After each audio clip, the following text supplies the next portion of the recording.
As I cleaned the final table at Joe's Cafe, I glanced at the clock, which was counting down to my nightly freedom. In the quiet of the evening, the neon sign of the diner hummed, serving as a guide for sporadic late-night strollers seeking a slice of pie or a cup of coffee. My apron seemed heavier by the minute, all splattered with today's special. At last, my shift was coming to a conclusion, and the actual labor, the type that made my dreams come true, was about to start. "I'm going to the Rusty Nail, Mama. They requested me to perform a few sets tonight," I called, my voice barely audible over the now deserted cafe. Mom's voice came from behind, over the clatter of dishes, always encouraging yet tired. Cherish an angelic voice. "Got a good crowd tonight, Luna. Some big-shot producers among them. Make it count," he said. Luna. The name still felt new, but Mr. Carter, the producer who'd taken a chance on me a few days back, insisted it was unique and memorable. He was in the crowd tonight, his sharp eyes missing nothing. The set started off with some of my favorites. The notes of each song wove through the smoky air, creating a tapestry of sound that seemed to hold the room in a trance. I poured every ounce of my soul into the lyrics, each word a testament to the years of dreaming and striving. Halfway through a particularly heartfelt ballad, I caught Mr. Carter's eye. He was nodding slightly, the ghost of a smile playing on his lips. After my set, I made my way to his table, my heart pounding, not from the singing, but from what this conversation could mean. "Elena, you were phenomenal," Mr. Carter said, his voice smooth like aged whiskey. "That voice of yours needs bigger stages." I blushed, tucking a loose strand of hair behind my ear. "Thank you, Mr. Carter. I'm just glad to have the gigs." He slid a card across the table. "I want you to join a course at my vocal school. Sharpen those raw edges and then, who knows, maybe you'll be opening for some big names." As I walked home later under the speckled canvas of the night sky, every step felt lighter. I was going to work harder, shine brighter. Mr. Carter believed in Luna, but more importantly, I believed in myself. Ever since Mr. Carter roped me into this whirlwind of vocal drills and endless rehearsals, my life's been nothing short of a mad dash from one microphone to the next. The vocal school was tougher than anything I'd ever faced. Every day was a grind, but every note I belted out made me feel like I was inching closer to something big, something life-changing. "Elena, you're flat on the high C again." "Focus," barked Mr. Jennings, the vocal coach who had a way of making you feel like you were back in grade school. "Sorry, I got it this time. Just give me a sec," I replied, wiping the sweat from my brow and squaring my shoulders. "Take 5, everyone, but not you, Luna. Let's get this right," he commanded, not even looking up from his clipboard. As everyone else scattered toward the break room, I took a deep breath and prepared myself for another go. Mr. Jennings played the piano keys, giving me the cue. Hold it. There, that's it, Luna. Why can't you hit it like that every time?" he said, a rare smile breaking through his usually stern demeanor. "Just needed to warm up, I guess," I shot back with a grin, feeling a mix of relief and pride swelling inside me. Back in the break room, a couple of other students were huddled around a table, their eyes glued to their phones.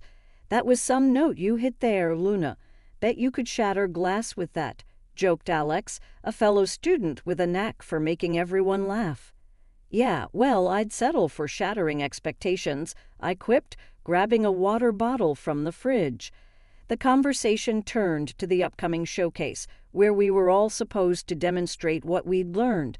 It was a big deal, with scouts and agents in the audience. Just thinking about it made my stomach do flips. "You ready for the showcase, Luna?" "Heard some big names might be dropping by," said Alex, his tone turning serious. "Ready as I'll ever be. Just gotta keep my cool and show them what I'm made of," I replied, trying to sound more confident than I felt. The day of the showcase arrived faster than a freight train. Backstage, the air was thick with nerves and hairspray. Stepping out onto the stage, the lights blinded me for a moment. I could see shadows of people out in the audience, some shifting in their seats, others silent in anticipation.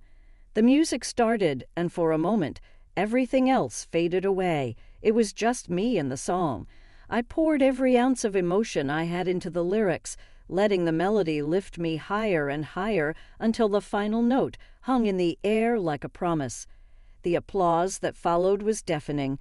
I couldn't help but smile, basking in the sound of it all. As I walked off the stage, Mr. Carter was waiting in the wings, his usual stern expression replaced with something softer, something akin to pride.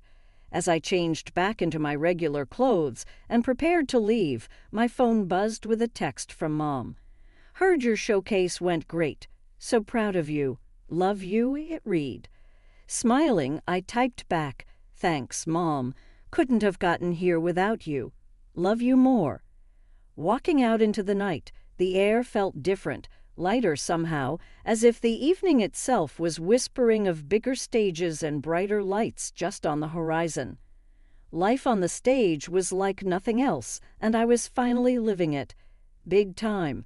Mr. Carter had me opening for names that once felt like they belonged in a different universe. Each concert, each crowd was bigger, louder, more thrilling than the last. Then, at a charity gig decked out with chandeliers and swanky suits, I met David. He was one of those patrons, the kind you know has more money than they know what to do with. But he was different. He actually listened, really listened when I sang. After my set, we got to talking, and something just clicked. "Hey, you really stole the show tonight," he said, his smile easy, his eyes kind. "Thanks. I guess I just try to give it my all," I replied, trying to sound more casual than I felt. We started seeing each other, and it wasn't long before it turned into something real, something deep. On our 1-year anniversary, he took me to this little secluded spot overlooking the city, got down on one knee, and popped the question. My heart nearly burst out of my chest. "Yes, of course, yes," I blurted out before he even finished asking. It was like a fairy tale, at least until the day he decided it was time I met his parents. The nerves I felt performing in front of thousands didn't come close to the anxiety of meeting David's mother.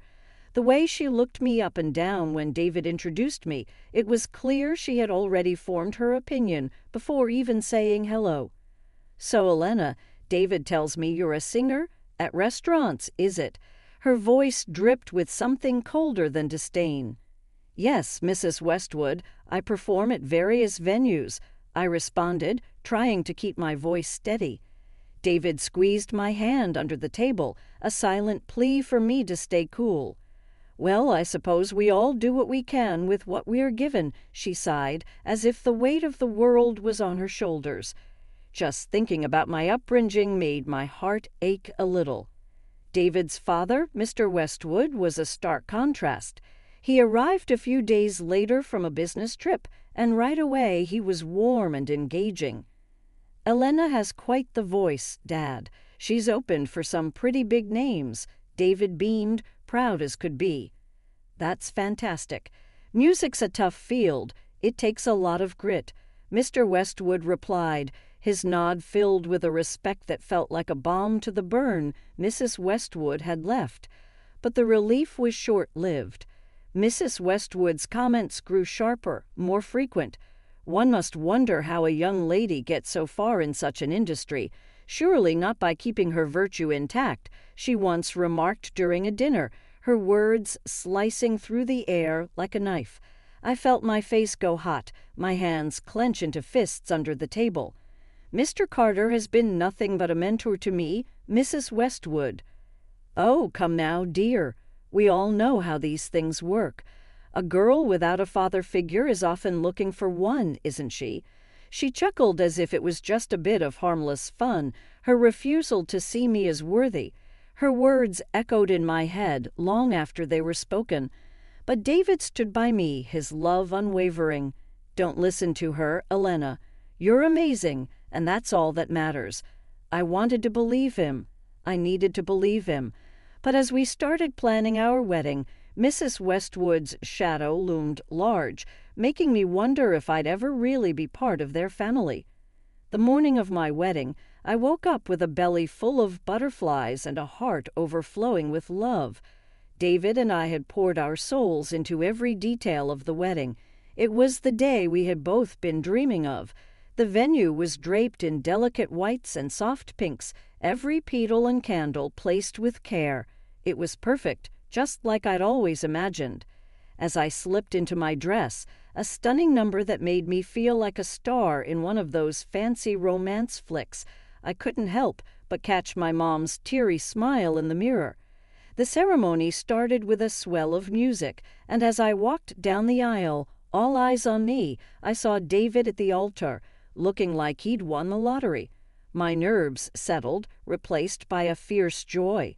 This was it. This was our moment.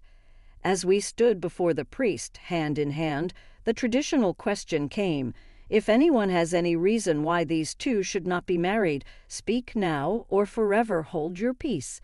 The silence that followed was expected. What wasn't expected was the sharp click of a heel and a voice that cut through the quiet like a knife.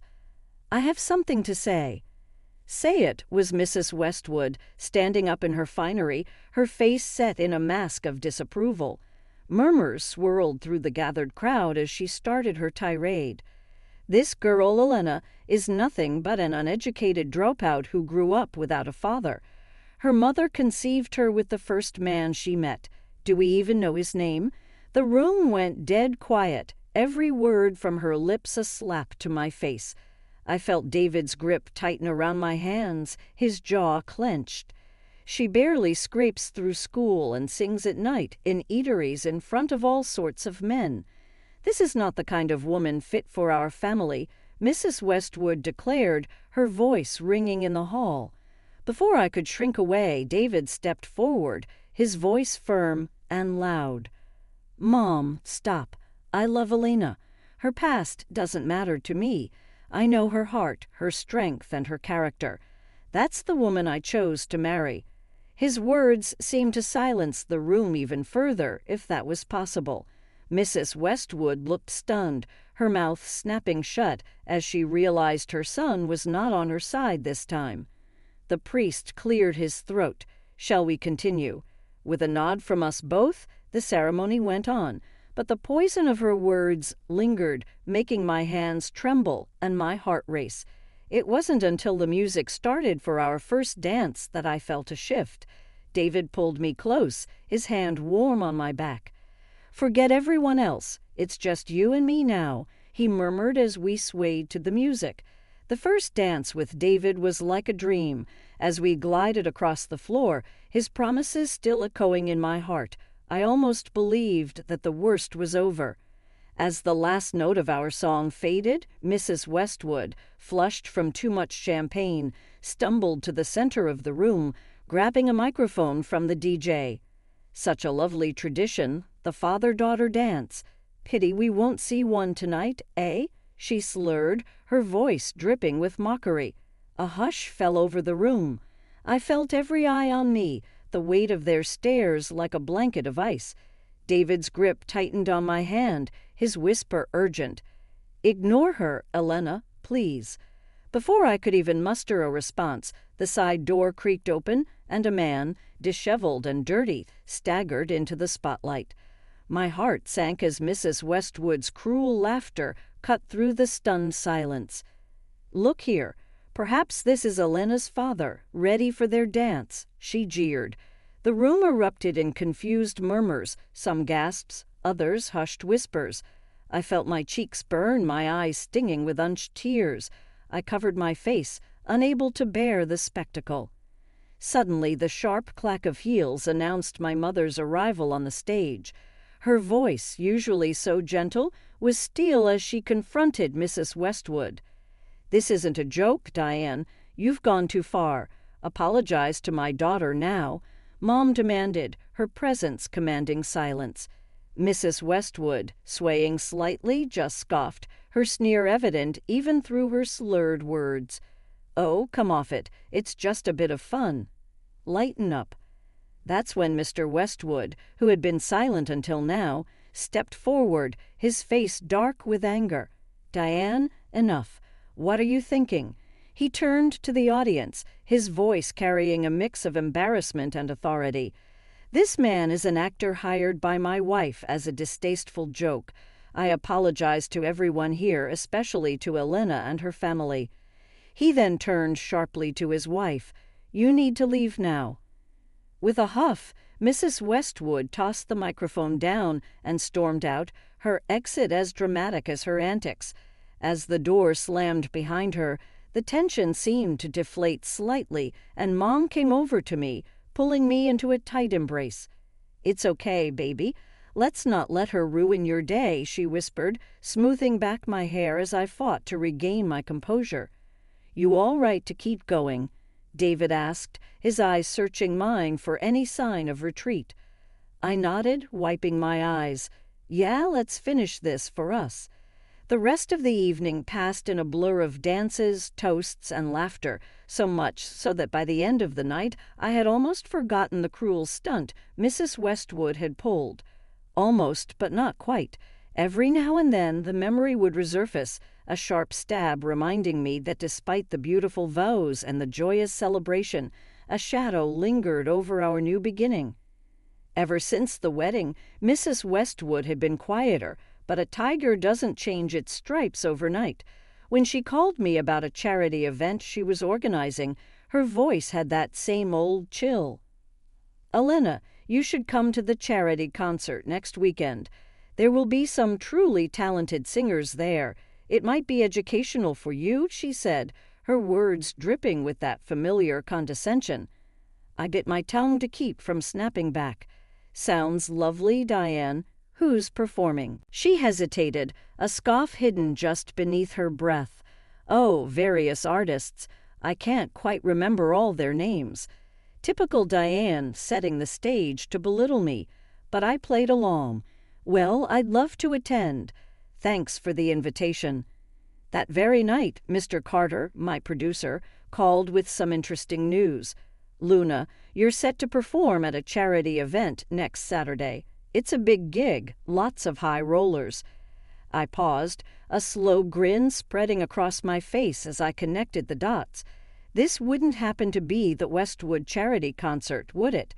"That's the one. How'd you guess?" Mr. Carter chuckled on the other end. "Just a lucky guess," I replied, my mind already ticking. "Carter, let's keep it under wraps that Luna is actually Elena Westwood, okay? I want it to be a surprise." He laughed, clearly amused by the idea. "You got it, Luna. They'll only see your stage name."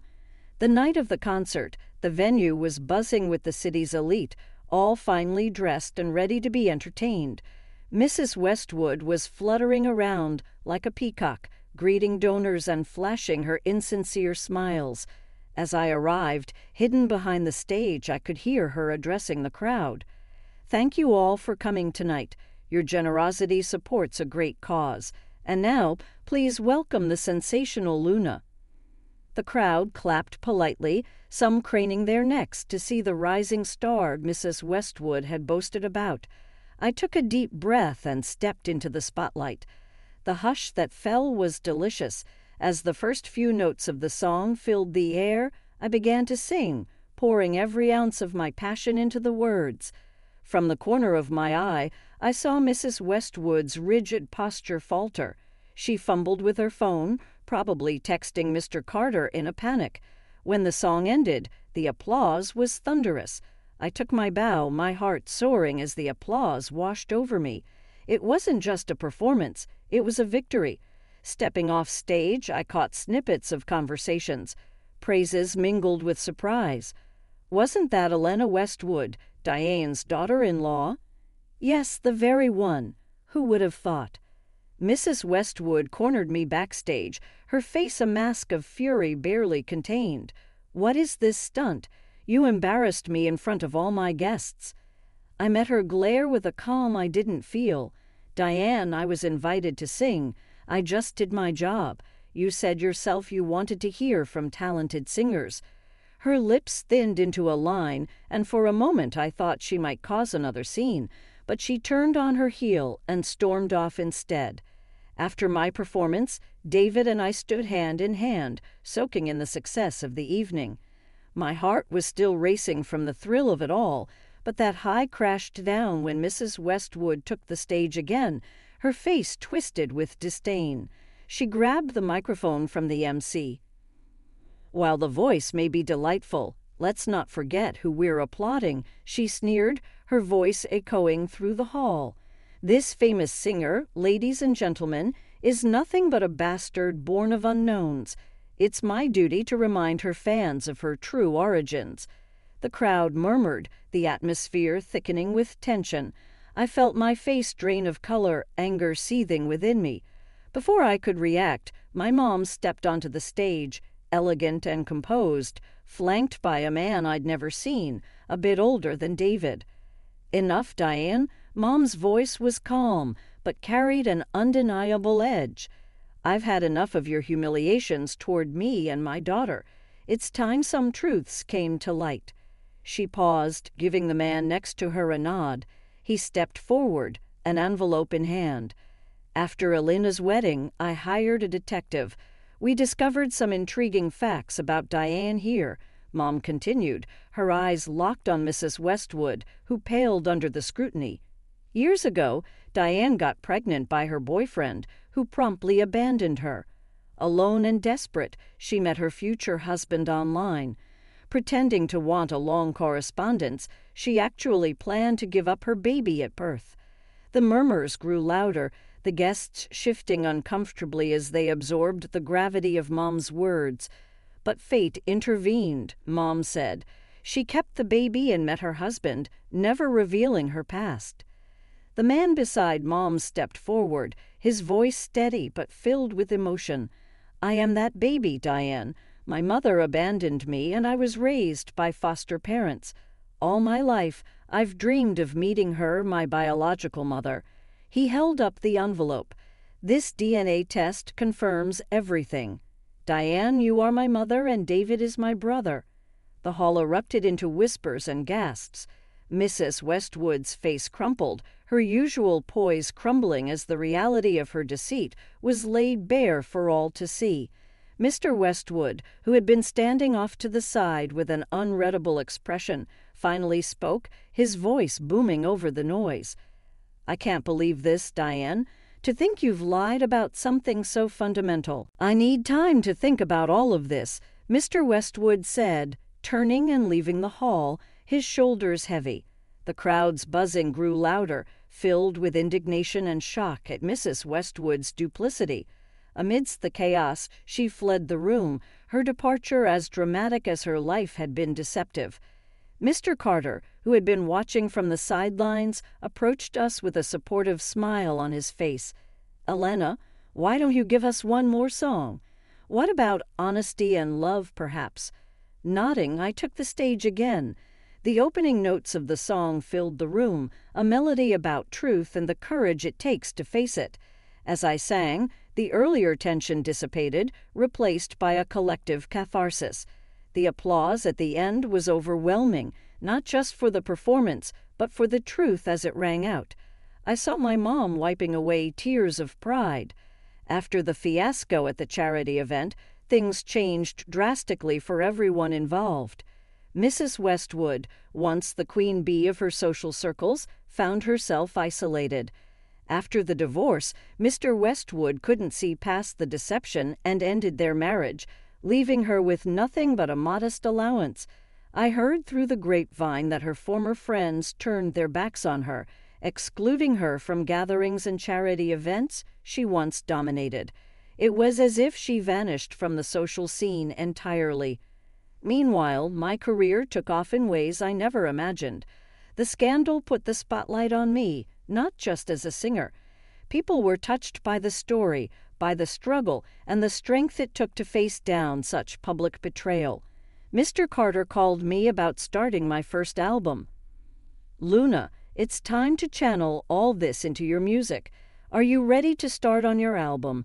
he said over the phone, his voice brimming with excitement.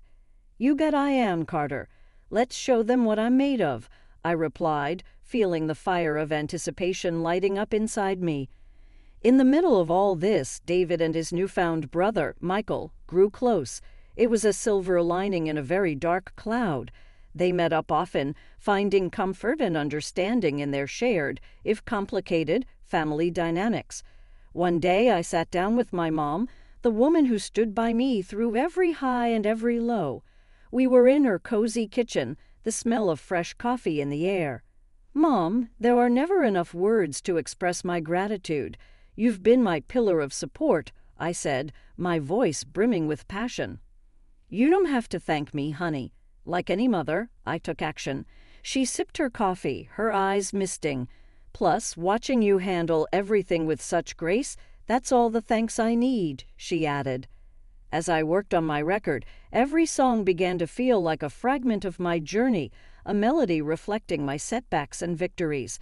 David was always there for me, and having Michael around added another level of complexity to our lives. Although life had an odd way of working out, I was happy with everyone's final destination.